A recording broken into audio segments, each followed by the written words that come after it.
പണ്ട് പണ്ട് സിൻഡ്രല എന്നു പേരുള്ള ഒരു സുന്ദരി കുട്ടി ഉണ്ടായിരുന്നു.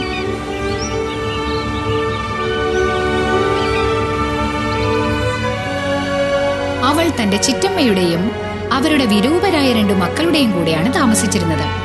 അവർ അവളോട് കരുണ കാണിച്ചതേയില്ല. അവളെ കൊണ്ടാണ് എല്ലാ ജോലിയും ചെയ്യിപ്പിച്ചിരുന്നത്. ഒരു ദിവസം തെരുവിൽ ഒരു വിളംബരം ചെയ്യുന്നത് കേട്ടു. രാജകുമാരൻ വധുവിനെ തിരഞ്ഞെടുക്കാൻ പോകുന്നു. എല്ലാ ചെറുപ്പക്കാരികളെയും അതിനായി രാജകൊട്ടാരത്തിലേക്ക് ക്ഷണിച്ചുകൊള്ളുന്നു.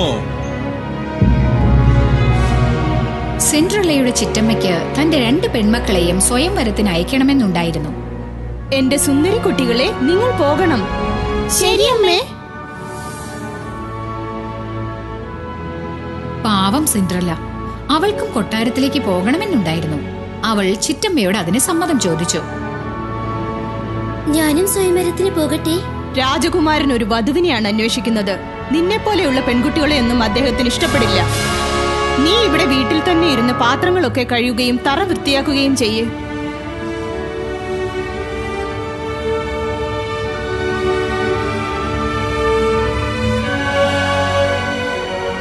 സിൻഡ്രലയ്ക്ക് വളരെ സങ്കടം തോന്നി. പെട്ടെന്ന് അവിടെ ഒരു പ്രകാശജ്വാല വെളിച്ചം വിതറി. ഒരു മാലാഖയും പ്രത്യക്ഷപ്പെട്ടു. ഞാൻ നിന്റെ അമ്മയുടെ സ്ഥാനത്തുള്ള മാലാഖയാണ് മോളെ. സ്വയംവരത്തിന് പോകാൻ നിന്നെ ഞാൻ സഹായിക്കാം. അതെങ്ങനെ? കാത്തിരുന്ന് കണ്ടോളൂ മോളെ. മാലാഖ തന്റെ മായാജാലം കൊണ്ട് അവിടെ കിടന്ന മത്തങ്ങയെ ഒരു കുതിരവണ്ടിയാക്കി മാറ്റി.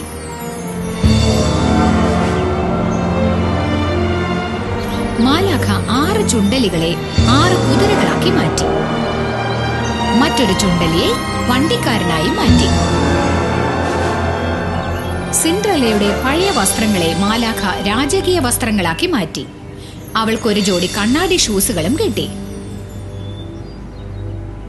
സിൻഡ്രല, നിനക്ക് അർദ്ധരാത്രി വരെ സമയമുള്ളൂ. അർദ്ധരാത്രിയോ? അതെ മോളെ, അർദ്ധരാത്രിയാകുന്നതോടെ ഇതെല്ലാം പഴയപടി മാറും. ഇക്കാര്യം മറക്കരുത്. പോയി വരൂ. ഞാൻ ശ്രദ്ധിക്കാം.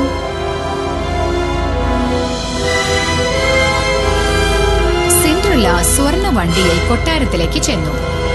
കണ്ണാടി ഷൂസുകളും ആകർഷണീയമായ വസ്ത്രങ്ങളും അണിഞ്ഞ് സിൻഡ്രല കൊട്ടാരത്തിലെത്തി. സിൻഡ്രല കൊട്ടാരത്തിനകത്തേക്ക് കടന്നു. സിൻഡ്രലയെ കണ്ടതും രാജകുമാരൻ മനം മയങ്ങി നിന്നുപോയി. ആദ്യമായി കണ്ടപ്പോൾ തന്നെ അവർക്കിടയിൽ പ്രേമം പൊട്ടിവിടർന്നു. അന്ന് രാത്രി മുഴുവനും അവർ 2 പേരും ആനന്ദ നൃത്തമാടി. അതിനു മുൻപ് ഇത്രയും സന്തോഷം അവൻ അനുഭവിച്ചിട്ടില്ലായിരുന്നു.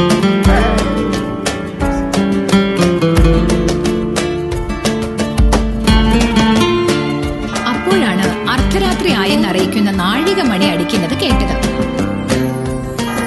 അർദ്ധരാത്രിയാകുന്നതോടെ ഇതെല്ലാം പഴയപടി മാറും. അവൾ രാജകുമാരനിൽ നിന്നും കുതറി മാറി പുറത്തേക്ക് ഓടി. പടിക്കെട്ടുകൾ ഓടിയിറങ്ങി കൊട്ടാരത്തിന് പുറത്തേക്ക് ചെന്നു. അയ്യോ, വേഗം പോയേ മതിയാവൂ. സമയം അർദ്ധരാത്രിയായല്ലോ.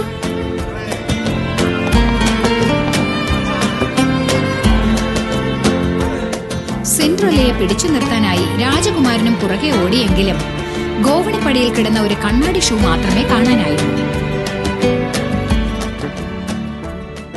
ഉടനെ തന്നെ ഒരു വിളംബരം ചെയ്യാൻ അദ്ദേഹം ഭടന്മാരോട് ആവശ്യപ്പെട്ടു. അടുത്ത ദിവസം തന്നെ ഭടന്മാർ പ്രധാനപ്പെട്ട കാര്യം വിളംബരം ചെയ്തു. രാജ്യത്തിലെ എല്ലാ പെൺകുട്ടികളും കണ്ണാടി ഷൂ ധരിച്ച് നോക്കണമെന്നും കണ്ണാടി ഷൂ കൃത്യമായി പാകമാകുന്ന പെൺകുട്ടിയെ രാജകുമാരൻ വിവാഹം കഴിക്കുമെന്നുമായിരുന്നു ആ വിളംബരം. കണ്ണാടി ഷൂവും എടുത്ത് ഭടന്മാർ എല്ലാ വീടുകളിലേക്കും ചെന്നു. പക്ഷെ ആർക്കും ആ കണ്ണാടി ഷൂ പാകമാകുന്നില്ല. ഒടുവിൽ സിൻഡ്രലയുടെ ഊഴം വന്നു. സിൻഡ്രല തന്റെ കാൽ ഷൂവിലേക്ക് വെച്ചു. അവൾക്കത് വളരെ പാകമായിരുന്നു. സിൻഡ്രലയുടെ ചിറ്റമ്മയുടെ മക്കളുടെ മുഖം അസൂയ കൊണ്ട് കറുത്തുപോയി. ഭടൻ ഇക്കാര്യം രാജകുമാരനെ അറിയിച്ചതും രാജകുമാരൻ സിൻഡ്രലയെ വിവാഹം കഴിച്ചു. അന്നു മുതൽ അവർ സന്തോഷമായി ജീവിക്കാൻ തുടങ്ങി.